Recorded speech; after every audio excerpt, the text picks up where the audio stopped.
Although most radio stations available in the US Southwest range from digits in the late 80s to digits in the early 100s, there does exist an anomaly seen in certain 2006 model stereo systems from the same year. This anomaly was discovered in 2007 by the late Franklin Peters, who had been travelling with his then partner Rebecca Smith.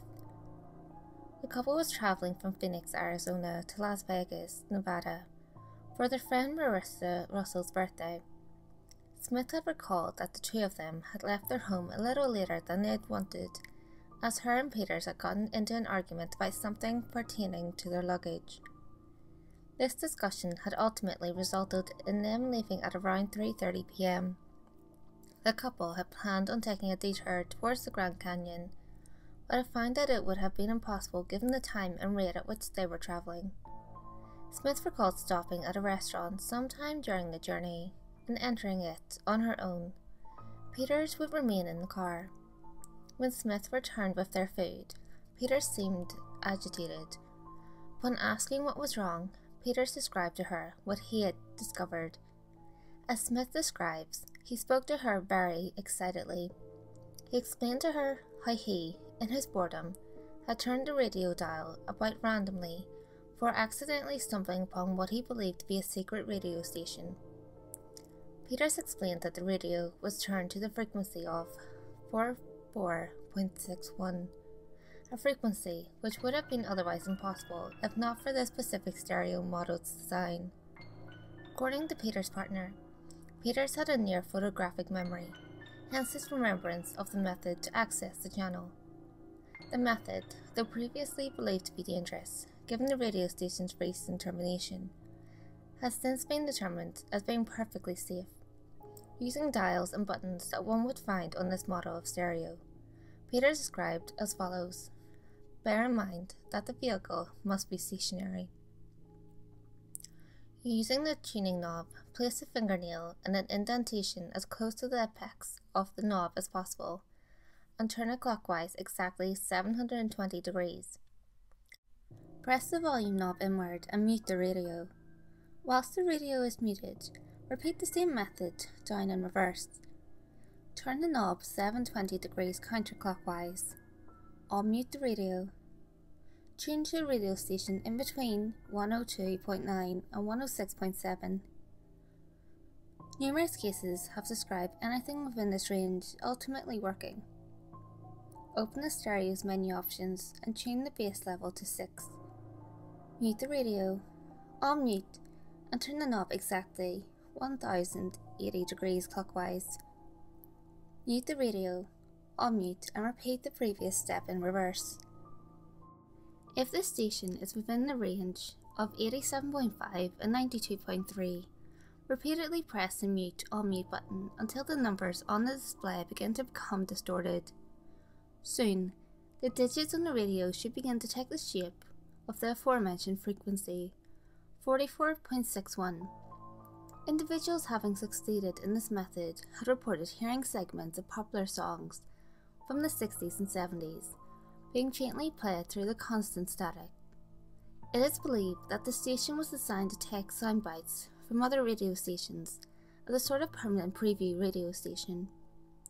Reports claim that noises such as increasingly loud shouting of an adult male, the shattering of glass, banging on different materials, the most common being wood, low-tone voices speaking of plots to rob and or kill certain named individuals, and an adult female repeating a series of numbers in languages ranging from English, Spanish, Romanian, Mandarin, and Latin.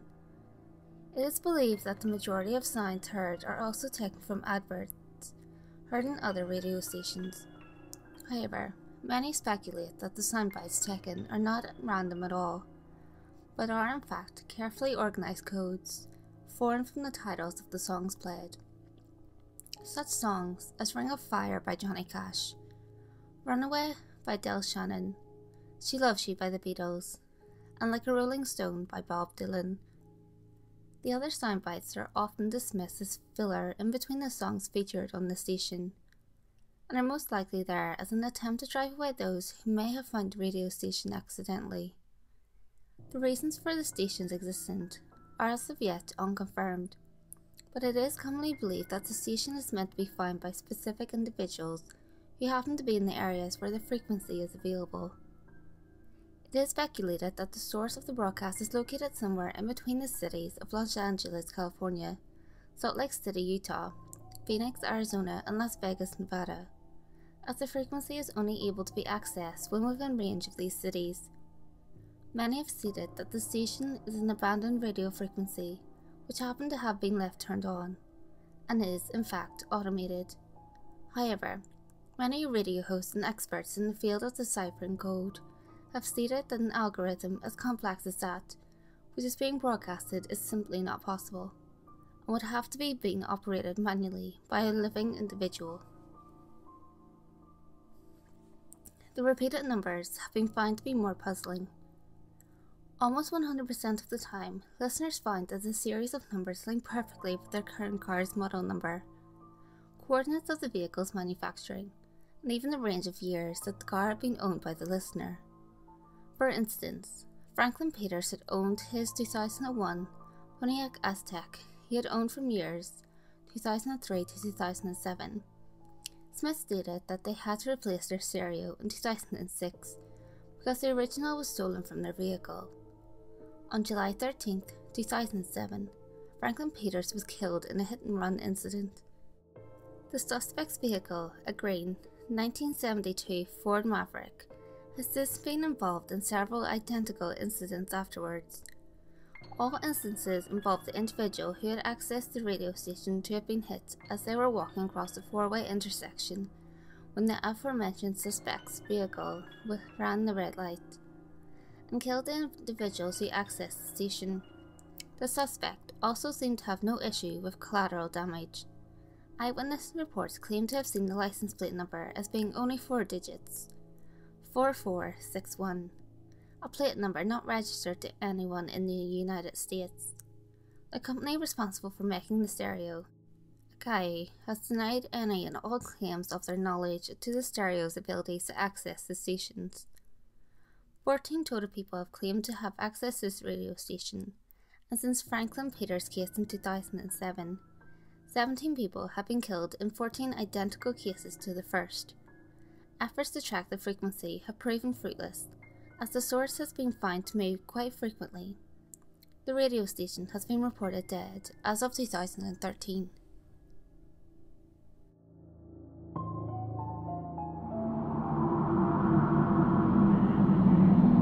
Hey guys, if you enjoyed this video, give it a thumbs up and share it with your friends. You can also leave a comment below. All feedback, good or otherwise, is always appreciated.